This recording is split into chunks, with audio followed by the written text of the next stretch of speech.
ہمارے 4-5 سالکین مسجد میں بیٹھے دوسری شادی کے ٹاپک پہ خوب بات کر رہے تھے.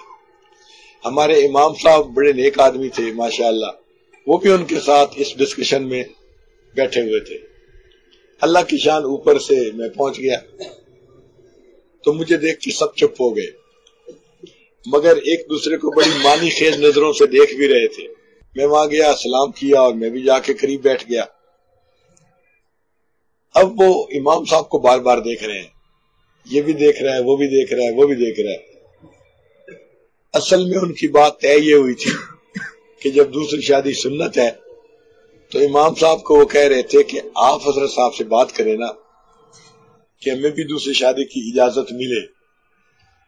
اور امام صاحب نے خود بھی دوسری شادی کا ارادہ کیا ہوا تھا، لہذا خوب آپس میں اس ٹاپک پہ بات چیت ہو رہی تھی. اور امام صاحب نے تو دلیل شروع کی ہوئی تھی کہ جی اللہ نے فرمایا ہے فَانْكِحُوا مَا طَابَ لَكُم مِّنَ النِّسَاءِ مَثْنَىٰ. ایک کی تو بات ہی نہیں کی، بات ہی اللہ نے 2 کی ہے، تو 2 تو ہونی چاہیے نا. خیر جب امام صاحب نے بات شروع کی تو میں سمجھ گیا. امام صاحب کہنے لگے حضرت آپ تو ہمیں سکھاتے ہیں کہ ہر سنت پہ عمل کرنا چاہیے. میں نے کہا حضرت یہ بھی تو سنت ہے، اس پر بھی عمل کے لیے آپ ہمیں اجازت دے دیجئے. میں نے کہا میری طرف سے تو اجازت ہے. جب میں نے کہا نا میری طرف سے اجازت ہے، چہرہ کھل گیا. کہتے ہیں حضرت اجازت ہے. میں نے کہا امام صاحب بالکل اجازت ہے، کوئی منع کر ہی نہیں سکتا. جب اللہ نے اجازت دی تو کون روک سکتا ہے. خیر اب مطمئن ہو گئے، خوش ہو گئے. پھر میں نے تھوڑی دیر کے بعد امام صاحب کو کہا کہ امام صاحب آپ نے اگر شادی کرنی ہے تو کامل سنت کے مطابق کریں. تو وہ میری طرف دیکھ کے کہتا ہے جی کیا مطلب. میں نے کہا جب سنت پہ عمل ہی کرنا ہے تو پھر کامل عمل کرے نا. کہنے لگا جی تفصیل سمجھا دے.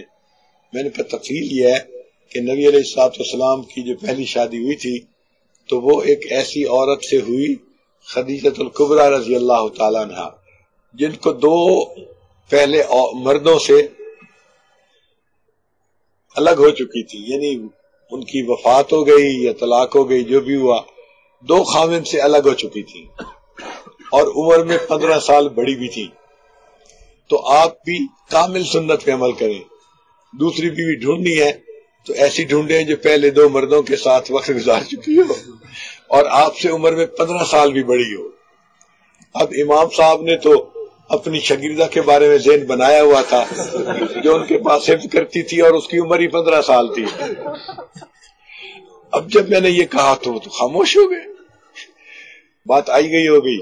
پھر مجھے کہنے لگے جی پھر دوسری شادی تو ایسی تو کرنی بڑی مشکل ہے.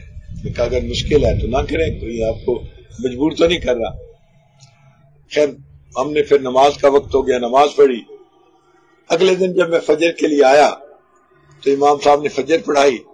فجر پڑھا کے میرے پاس آئے، سلام کیا اور مجھے کہنے لگے حضرت صاحب جب سے دوسری شادی کا خیال ذہن سے نکالا ہے نا پہلی بیوی بڑی پیاری لگنے لگ گئی ہے.